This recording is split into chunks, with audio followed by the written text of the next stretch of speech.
Episode की शुरुआत में शिंगरेन को वेडिंग ड्रेस में दिखता ही रह जाता है। वो उसके करीब आकर उसका नेकलेस ठीक करने लग जाता है ताकि रेन की बॉडी में जो अभी उसकी मार्क है वो किसी को ना दिखे। साथ ही शिंग ने जो यू का वेडिंग सूट पहना हुआ था उसे लेकर वो रेन के पास खड़े होकर मिरर में देखने लगता है। उसके हिसाब से तो उसकी और रेन की जोड़ी रेन और यू की जोड़ी से अच्छी है। फिर वो ओनर से एक मेजरमेंट टेप लेकर रेन के एकदम करीब आकर उसका मेजरमेंट लेने लग जाता है। जो चीज़ वहाँ पर मौजूद बाकी लोगों को काफ़ी अजीब लगती है। रेन खुद भी उसे बाकी लोगों के सामने तमाशा बनाने को मना करती है। तब शिंग ओनर से कहकर सभी लोगों को बाहर भेज देता है। अब वहाँ पर सिर्फ रेन और शिंग मौजूद थे। उनके जाने के बाद शिंग रेन को जी की बात बोलकर चिढ़ाने लग जाता है। उसके मुताबिक रेन का फियांसे उसके साथ वेडिंग ड्रेस ट्राई करने की जगह जी से मिलने गया है, पर रेन के हिसाब से यू और जी एक साथ काम करते हैं तो उनके बीच मिलना जुलना तो होता रहेगा। रेन को शिंग किसी भी तरीके से शादी तोड़ने को नहीं मना पा रहा था, इसीलिए वो उसे शादी तोड़ने की डायरेक्ट धमकी देता है। वो नहीं चाहता कि रेन अपने मिशन के लिए यू का यूज़ करे या फिर उसके क्राइम्स की वजह से यू को कोई हार्म हो। यहाँ तक कि वो रेन को मारने की भी धमकी देता है, पर रेन उल्टा उसे उसके मामले से दूर रहने की धमकी देती है। नहीं तो उसने जैसे शी को किडनैप करके हंगामा किया था वो उससे भी बुरा कर सकती है।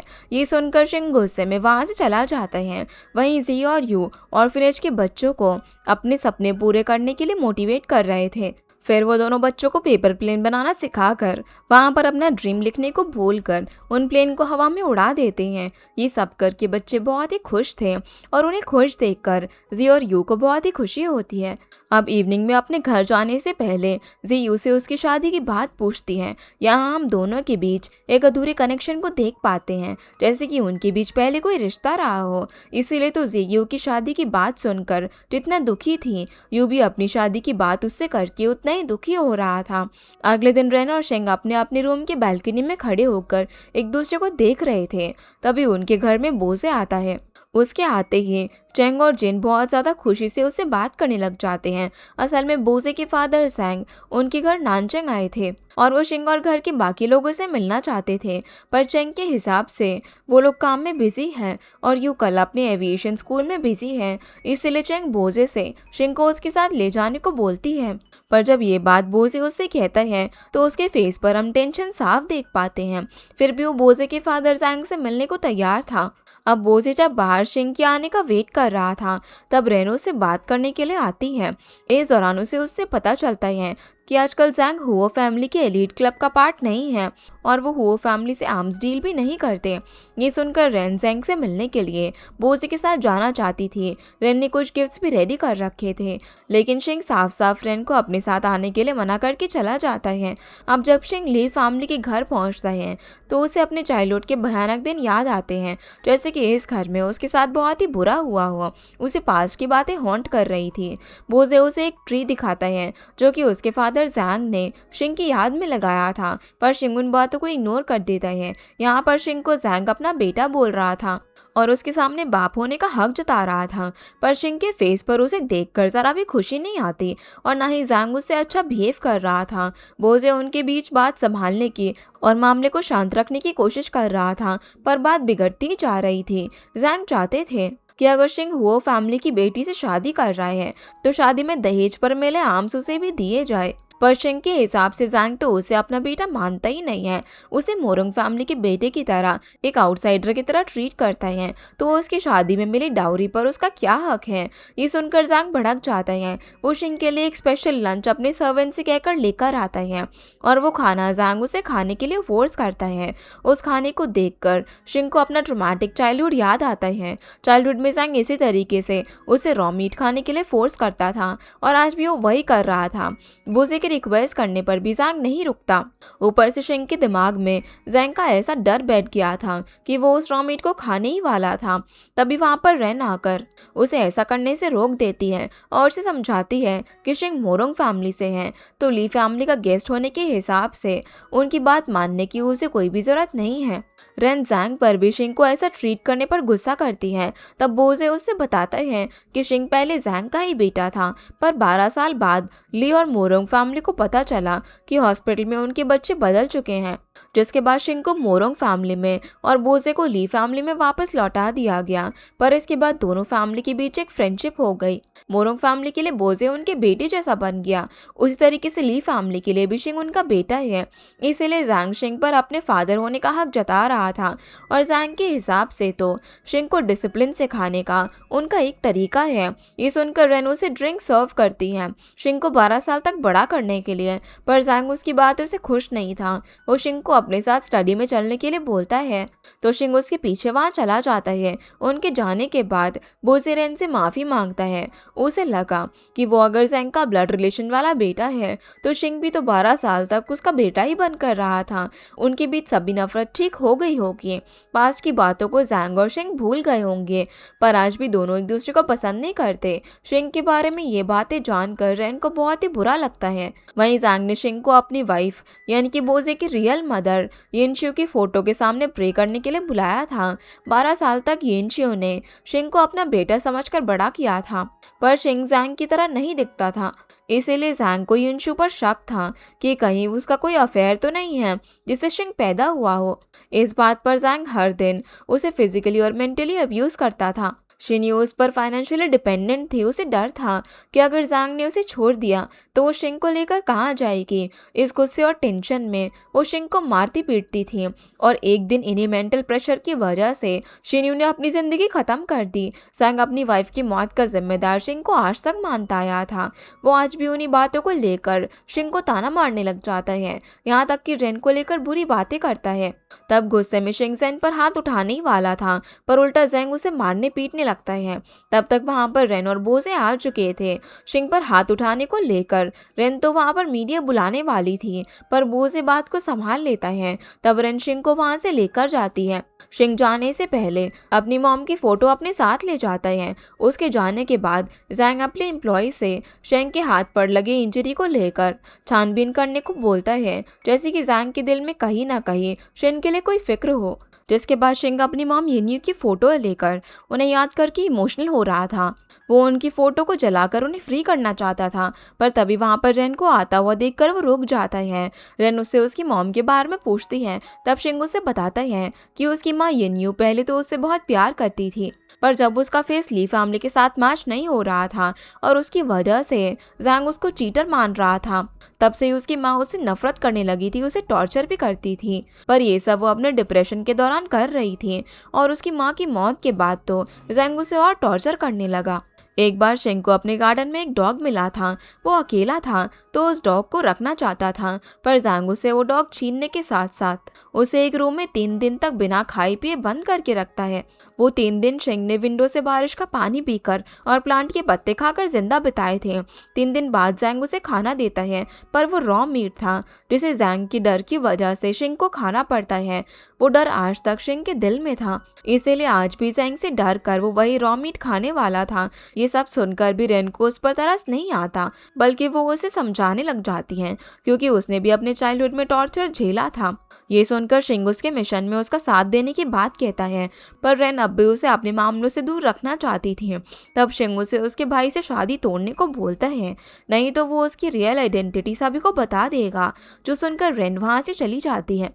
वहीं बोजे शिंग को ढूंढता हुआ घर पर आता है और आज जैंग और शिंग के बीच हुआ पूरा मामला अपनी दूसरी मॉम चेंग को बताता है, पर चेंग को तो उसकी जरा भी फिक्र नहीं थी। उसके हिसाब से शिंग कोई छोटा बच्चा नहीं है, वो अपने आप घर आ जाएगा। असल में चेंग ने बोजे को ही अपने बेटे की तरह पाला था, पर जब सालों बाद उसे हॉस्पिटल में बच्चों की अदला बदली के बारे में पता चला तो उसका अपना बच्चा शिंग उसके पास वापस आने के बाद भी वो उसे एक्सेप्ट नहीं कर पाई। वो आज तक बोजे को ही अपना बेटा मानती आई है। ऊपर से उस टाइम खबर निकली थी कि जैंग बच्चों की अदला बदली के गुस्से में मिस्टर मोरोंग मतलब कि शिंग और यू के फादर को मारना चाहता था। ये बात शिंग को पता थी, फिर भी उसने मोरोंग फैमिली को नहीं बताई। फिर किसी के लड़ने मिस्टर मोरोंग को जान से मार डाला। इसीलिए चेंग अपने हस्बैंड की मौत का जिम्मेदार शिंग को मानती थी। अब जो भी हो, बेटा तो उसका शिंग ही है। इसीलिए बोजे ये बात भूलकर चेंग से शिंग को अपनाने को बोलता है, पर उसके लिए उसका रियल बेटा बोजे है, भले ही उसे उसका ब्लड रिलेशन ना हो। दूसरी तरफ अगले दिन रेन यूली से एक रेस्टोरेंट में मिलकर ऑर्फनेज के बारे में डिस्कस करती है। यूली वहाँ पर कांग को भी लेकर आई थी, जिससे उन्हें एक दूसरे ऑर्फनेज में चाइल्ड ट्रैफिकिंग करके लड़कियां लाने की बात पता चलती है। उन लड़कियों को या तो रिच मेंस के पास बेच दिया जाएगा या फिर ब्रॉथल में बेच दिया जाएगा। इस काम में भी वो फैमिली शामिल थी। अब रेन की गर्ल्स गैंग को उन लड़कियों को बचाना था। इस दौरान रेन कांग को केक खाने के लिए देती है और उसे रोज मिलने को मना करती है, नहीं तो किसी को कांग पर शक हो जाएगा और वो खतरे में पड़ सकता है। तब कांग उसकी बात मानकर वहाँ से कुछ शुगर क्यूब्स अपने दोस्तों के लिए लेकर ऑर्फनेज चला जाता है। वैसे कांग और बाकी बच्चों ने पहले रेन और शिंग को बचाने का प्लान रेडी करके रखा हुआ था। आखिर रेन और शिंग ने रोंगसी को मारकर उसके टॉर्चर से उनको बचाया था। इसीलिए पुलिस या फिर किसी के भी पूछने पर वो लोग यही बोलते थे कि रोंगसी किसी आदमी के साथ भाग गई है। पर कांग के मुंह पर एक्सपेंसिव केक लगा हुआ देखकर शियान को उस पर शक होता है। आखिर ऑर्फनेज के एक बच्चे को इतना एक्सपेंसिव केक खाने को कहाँ मिलेगा। इधर शिंग और रेन के बीच फिर से शादी तोड़ने की बात को लेकर झगड़ा होता है। रेन तो उल्टा वेडिंग ड्रेस फैमिली के सामने ट्राई करने वाली थी। इस बात से शिंग बहुत ही भड़क गया था। वो उसकी रियल आइडेंटिटी अपनी फैमिली के सामने लाने का सोचता है, पर उसकी मॉम तो उल्टा यू का वेडिंग ड्रेस शिंग ने ट्राई किया था और रेन का वेडिंग ड्रेस भी शिंग ने सिलेक्ट किया है। ये सुनकर भड़क जाती है। तब गुस्से में शिंग रेन की रियल आइडेंटिटी सभी को बोलने ही वाला था, पर रेन सभी का ध्यान भटकाने के लिए अपनी वेडिंग ड्रेस गिरा देती है, जिससे वो ड्रेस फट जाती है और इसका ब्लेम भी अब चेंग शिंग पर ही डालती है। ऊपर से शिंग का भाई यू भी आज उस पर गुस्सा होता है, क्योंकि कई दिनों से शिंग रेन के बारे में उसे भड़का रहा था। इसलिए यू को लगा कि वेडिंग ड्रेस शिंग ने खराब किया होगा। इस बात से शिंग इतना हर्ट होता है कि 3 साल पहले उसे जेल भेजने की बात वो उसे करने लग जाता है, क्योंकि उस टाइम किसी भी फैमिली मेंबर ने उसका साथ नहीं दिया था और उसे जेल जाने से नहीं बचाया था। इस चक्कर में बात इतनी बढ़ जाती है कि चेंग शिंग को थप्पड़ मार देती है और शिंग गुस्से में वहां से चला जाता है। पर चेंग को इससे कोई फर्क नहीं पड़ता। उल्टा वो रेन को दूसरी वेडिंग ड्रेस पसंद करने को बोलती है, पर अंदर ही अंदर रेन को शिंग के लिए बुरा लग रहा था। तभी मोरोंग फैमिली के घर मिस्टर जेंगली आते हैं। शिंग का हाथ कैसे इंजर्ड हुआ इसका पूरा प्रूफ लेकर हो फैमिली ने शाओ के झूठे मर्डर के इल्जाम में शिंग को 3 साल के लिए जेल भेज दिया था और वहां पर शिंग के साथ हो फैमिली के लोगों ने बहुत ही टॉर्चर किया। उसका हाथ भी इस तरीके से बिगाड़ दिया था कि वो फिर कभी सर्जरी नहीं कर पाएगा। और अब उसी हुओ फैमिली के साथ मोरोंग फैमिली आर्म्स डील के लालच में शिंग की शादी करवा रहे हैं। शिंग मोरोंग फैमिली का ब्लड रिलेशन वाला बेटा जरूर होगा, लेकिन शिंग को जैंग ने भी पाला है, उस पर उसका भी उतना ही हक बनता है जिस तरीके से चेंग बोसे पर हक जमाती है। और अब उसी हक के बदले जैंग मोरोंग फैमिली से 200 बॉक्स बुलेट मांगता है, जो कि शिंग की शादी की आधी डाउरी के तौर पर हो फैमिली से मिला है। इस बात को लेकर चेंग और जैंग के बीच बहुत ही आर्ग्यूमेंट होती है। चेंग के हिसाब से शाओ का मर्डर करने को लेकर शिंग को यहाँ पर सजा मिली है, पर यू और रेन को शिंग के साथ हुए टॉर्चर की फोटोज देखकर बहुत ही बुरा लगता है। यू तो तुरंत ही उसे ढूंढने के लिए घर से निकल जाते हैं, जिसके बाद चेंग जैंग को 200 बॉक्स बुलेट दे देती है। नहीं तो जैंग पूरे मीडिया में जेल के दौरान शिंग को टॉर्चर करने की बात पूरे मीडिया में फैला देता। इससे मोरोंग और हुओ फैमिली की बदनामी होती कि हुओ फैमिली ने कितनी ब्रुटैलिटी की और मोरोंग फैमिली ने अपने बेटे के साथ ऐसा टॉर्चर होने दिया। दूसरी तरफ यूली नए ऑर्फनेज के बाहर मौजूद ट्रक्स को चेक करने के लिए आती है, जिनमें चाइल्ड ट्रैफिकिंग होने का उन्हें शक था। उनमें यूली को किसी लड़की के बाल मिलते हैं और उसका शक यकीन में बदल जाता है, पर उस एरिया से निकलते टाइम उसका सामना बोजे से होता है। लेकिन इस बार भी वो बोजे के सामने अट्रैक्टिव और क्यूट बिहेव करके वो उसे बहकाकर चकमा दे देती है। बोजे को जरा भी शक नहीं होता कि यूली रोंगसी के मर्डर में शामिल थी। वही रात तक शिंग का किसी को पता नहीं चलता, पर चेंग को उससे ज्यादा यू के घर वापस न आने की फिक्र हो रही थी। इस बात को लेकर जैंग का कहना था कि चेंग को अपने ही बेटे की कोई फिक्र नहीं है कि शिंग के बाप होने पर चेंग को सवाल उठाने का कोई भी हक नहीं है। इस बात से गुस्सा होकर चेंग अपने रूम में चली जाती है। फिर जब रेन जैंग से अकेले में शिंग के बारे में बात करती है, तो वो समझ चुकी थी कि कहीं ना कहीं जैंग को शिंग के लिए फिक्र है और उससे प्यार है, नहीं तो वो उन बुलेट्स को लेकर कब का चला जाता। इतनी देर तक शिंग के आने का वेट ना करता और उसकी इंजरी को लेकर गुस्सा ना होता। यहाँ पर रेन हुओ फैमिली के बारे में जैंग को भड़काने लगती है, शिंग को इंजर्ड करने के बहाने ही सही। जैंग अगर हुओ फैमिली को बर्बाद कर देगा तो इससे भी रेन का हुओ फैमिली से बदला पूरा होगा। उसका ये प्लान कुछ हद तक सही भी हो रहा था। साथ ही जैंग बातों ही बातों में हुओ फैमिली की ट्रेजरी के बारे में रेन को हिंट देकर चला जाता है। जिसके बाद हम देखते हैं कि रेन शिंग को हर जगह पर ढूंढ रही थी, पर वो उसे कहीं भी नहीं मिल रहा था। तभी रेन को उसकी कही हुई पास्ट की बातें याद आती हैं कि जब भी वो दुखी रहता है वो किसी फूड स्टॉल पर सोया मिल्क के साथ ब्रेड खाने के लिए जाता है। फिर रेन शिंग को सोया मिल्क के फूड स्टॉल पर ढूंढने के लिए जाती है। वहाँ उसे शिंग भी मिल जाता है। वो उसे आवाज़ लगाती है, जहाँ एक पल के लिए शिंग को रेन में अपनी मॉम दिखाई देती है। जब उसकी मॉम उसे सोया मिल्क पिलाने के लिए बुलाती थी, वो अपनी मॉम को याद करके इमोशनल होता है। तब वहाँ पर वो देखता है कि उसके सामने असल में रेन है, ना कि उसकी मॉम।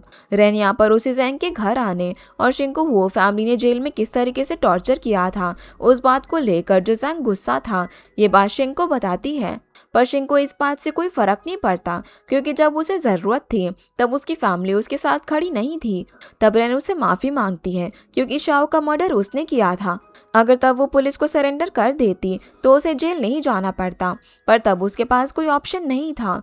वो फैमिली सालों से चाइल्ड ट्रैफिकिंग करती आ रही है। उन बच्चों को पहले ऑर्फनेज में रखा जाता है, फिर अपने मज़े के लिए कुछ बच्चों को टॉर्चर करके उन्हें डिसेबल बना दिया जाता है और लड़कियों को रिच फैमिली या फिर ब्रॉथल्स में सेल कर दिया जाता है।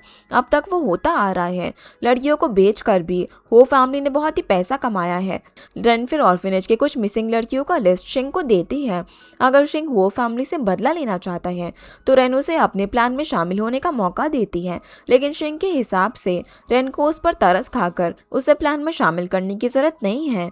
ये बोलकर शिंग वहाँ से गुस्से में चला जाता है। तब रेन को पास्ट का वही टाइम याद आता है जब शिंग डॉक्टर बनकर बहुत ही खुश था, पर वो फैमिली ने उसे टॉर्चर करके उसका हाथ इस तरीके से डिस्ट्रॉय कर दिया कि अब वो फिर कभी डॉक्टर बनकर सर्जरी कर ही नहीं पाएगा और ना ही उसके फेस पर रेन वो खुशी देख पाएगी। अगले दिन अब जब शिंग घर वापस आता है, उसी टाइम यू भी घर पर आता है। वो ऐसे अचानक मिसिंग होने को लेकर शिंग को बहुत डांटता है, उस पर हाथ भी उठाता है। फिर दोनों भाइयों के बीच बहुत झगड़ा होता है। शिंग के हिसाब से इस मामले में उसका कोई भी अपना नहीं है, तो उसकी फिक्र करेगा ही कौन। लेकिन यू के हिसाब से वो उसका भाई है, उसे उसकी फिक्र है। फिर यू शिंग को एक फॉरेन डॉक्टर के पास उसके हाथ का चेकअप कराने को बोलता है, पर शिंग के हिसाब से उसका हाथ फिर कभी ठीक नहीं हो सकता। वो डेली लाइफ का काम तो कर लेगा, पर एक सर्जन नहीं बन पाएगा, और ये बात उसे पहले ही पता थी। ये बोलकर वो गुस्से में चला जाता है, पर यू के हिसाब से वो उसका हाथ ठीक करके रहेगा। लेकिन शिंग के मुताबिक अभी उसकी फिक्र दिखाकर क्या फ़ायदा। जब वो जेल जा रहा था तब यू ने उसे बचाया नहीं। जेल में उसे कोई मिलने तक भी नहीं आया। सिर्फ उसे ही पता है कि जेल में उसके साथ क्या क्या होता था, और अब उसे वो फैमिली के साथ अपने फ़ायदे के लिए उन लोगों ने उसका रिश्ता जोड़ दिया। जो सब सुनकर यू को शिंग के लिए बहुत ही बुरा लगता है और वो उसे माफ़ी मांगता है। यू को बस शिंग को उसी तरीके से खुश देखना है जब वो सर्जन बनकर खुश था। जो सुनकर शिंग यू से उसके हाथ पर बाइट करने की परमिशन मांगता है, क्योंकि चाइल्डहुड में जब भी वो परेशान और डिप्रेस्ड होता था तब वो यू के हाथ पर बाइट करता था, और दर्द होने के बाद भी यू उसे कंफर्ट करता था। घर में सिर्फ यू था जिसने कि उसे अपनाया था, और आज उन्हीं बातों को याद करके दोनों भाइयों के बीच मिसअंडरस्टैंडिंग क्लियर हो जाती है। इधर हुओ फैमिली के बेटे शियान को मोरंग फैमिली के बेटे यू की तरफ से एक लेटर आता है, जहाँ पर यू ने शिंग और शी की शादी कैंसिल करवा दी थी। साथ ही उसके भाई का हाथ जिस तरीके से हुओ फैमिली ने टॉर्चर करके डिस्ट्रॉय किया था, उसके लिए कंपनसेशन मांगा था। जो प्लेन्स हुओ फैमिली ने दिए थे वो काफ़ी नहीं है। आखिर उनकी वजह से शिंग का पूरा करियर खत्म हो चुका था। ये लेटर पढ़कर शियान बहुत ज़्यादा गुस्सा था। वही रैन अपने गर्ल्स गैंग के साथ हुओ फैमिली की ट्रैफिकिंग के बारे में बात कर रही थी। वो लोग किस रास्ते से लड़कियां लाते हैं, कहाँ पर उन लड़कियों को कैद रखते हैं और कहाँ पर उनका मार्केट है, उस बिजनेस का पैसा कहाँ पर जमा रहता है, ये वो लोग अंदाज़ा लगा रहे थे। इन सब के बीच उन्हें दोंगजियाओ एरिया पर ज़्यादा शक होता है, क्योंकि उसी एरिया के पास हो फैमिली के सभी बिजनेस मौजूद हैं। साथ ही उसी एरिया में हो फैमिली का होंगफेंग बैंक भी मौजूद है, और उन्हें शक था कि लड़कियों को ट्रैफिकिंग करके पहले दोंगजियाओ लाया जाता है और सीवर सिस्टम के रास्ते होंगफेंग बैंक में ही कहीं छुपाया जाता है। इधर यू शिंग को एक और नई डॉक्टर के पास ले जाना चाहता था, लेकिन वो जाने से मना कर देता है। वैसे भी उसे आज रेन से मिलना था। इस दौरान शिंग यू से रेन से शादी करने की वजह पूछता है, क्योंकि उसे जितना पता है यू तो जी से प्यार करता था। यू के मुताबिक रेन के फादर उसके सेवियर थे। रेन यानी कि फैंग की फैमिली बहुत ही रिच है, इसलिए फैमिली बैकग्राउंड के चलते वो उसे शादी कर रहा है। लेकिन शिंग को अच्छे से पता था कि रेन ने शायद अपनी फैमिली को लेकर भी उसे झूठ बोला होगा, इसलिए वो यू को रेन से थोड़ा सा अलर्ट रहने को बोलता है। वो रेन से प्यार जरूर करता है, पर उसकी वजह से अपने भाई को तकलीफ में वो नहीं देख पाएगा। वहीं जी को कुछ लोग एक गली में किडनैप कर लेते हैं। अगले दिन अब एविएशन स्कूल में इस बात को लेकर हंगामा मच जाता है। यू पुलिस को जी की सभी इन्फॉर्मेशन देता है ताकि उसे ढूंढने में कोई प्रॉब्लम ना हो। जी एक ऑर्फन थी, उसके बाकी रिलेटिव्स उसे पसंद नहीं करते थे।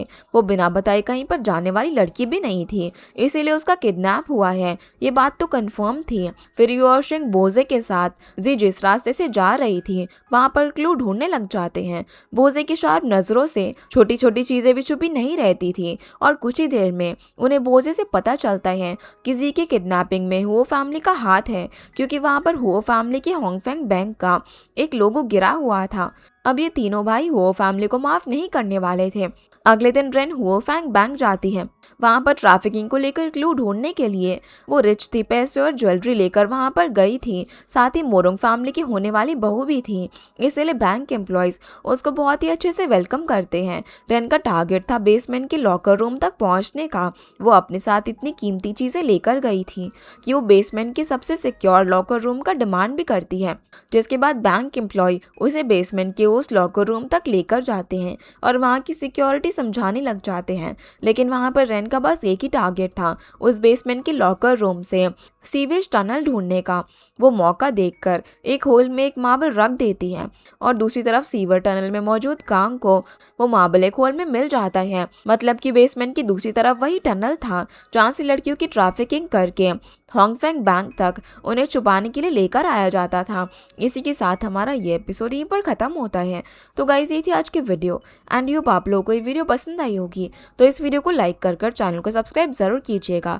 आपसे फिर मिलते हैं इस ड्रामा के अगले एपिसोड में, तब तक के लिए गुड बाय।